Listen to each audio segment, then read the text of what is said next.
What's up, guys? Charlie Nascar here. Just got done watching that pretty good finish in Darlington. Tell you right now, the first two stages were had a little bit of excitement to it, but pretty boring, except for the end when the move with Kyle Larson between Austin Dillon. Those are pretty good, interesting parts of the first two stages. That last stage, that was good. Had a bunch of different strategies going. People mixed up for the lead. Pit stops played a factor with Keselowski getting ahead of Larson. And then Keselowski just drove ahead. I thought Joey had a better chance of passing Larson than Keselowski did. I mean, I thought Logano had a better chance of passing Larson and winning than Keselowski did.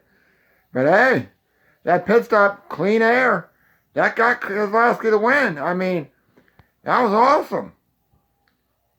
You know, Paul Wolf said, hey, the top 5 cars win.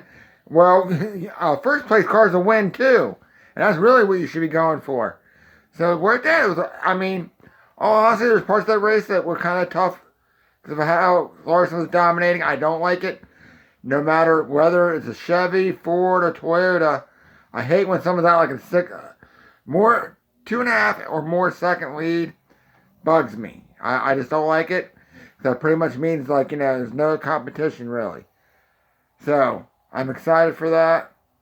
Did appreciate the story though that Dale Jarrett said when it got up to the point where Larson, I think he had like a 7 or 8 second lead at one point, and they brought up, well, you know, hey, your dad Ned won the race one year by 14 laps at Darlington.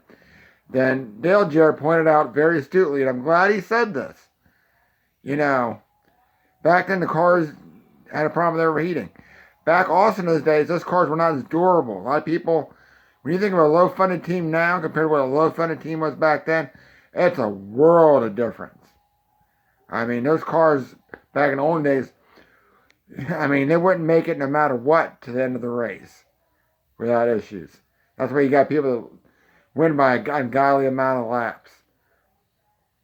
But in that minute, you know what? It was a pretty good race weekend.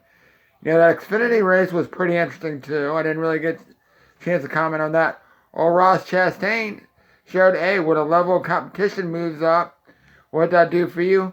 Kevin Harvick in throwback fashion was the angry man yelling at the kids to get off his grass when he's mad about Chastain for making a move. You got to remember something there, Harvick.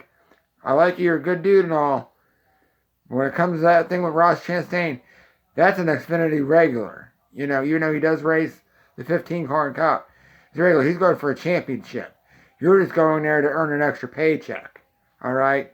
So don't need to hear it from you. Ross Chastain was totally in the right. Other than that, guys, I hope you enjoyed the race. Hope you had a good weekend. I know my buddy NASCAR 222. He hasn't done a video in, I think, over a year now. He's a YouTuber. He's a good friend of mine.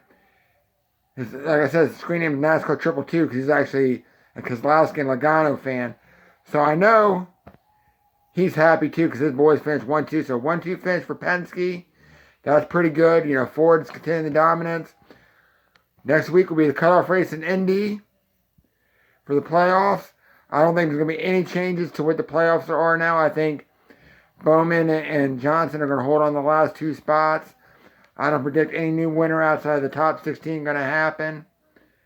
You know, so other than that, guys, I hope you all have a good Labor Day.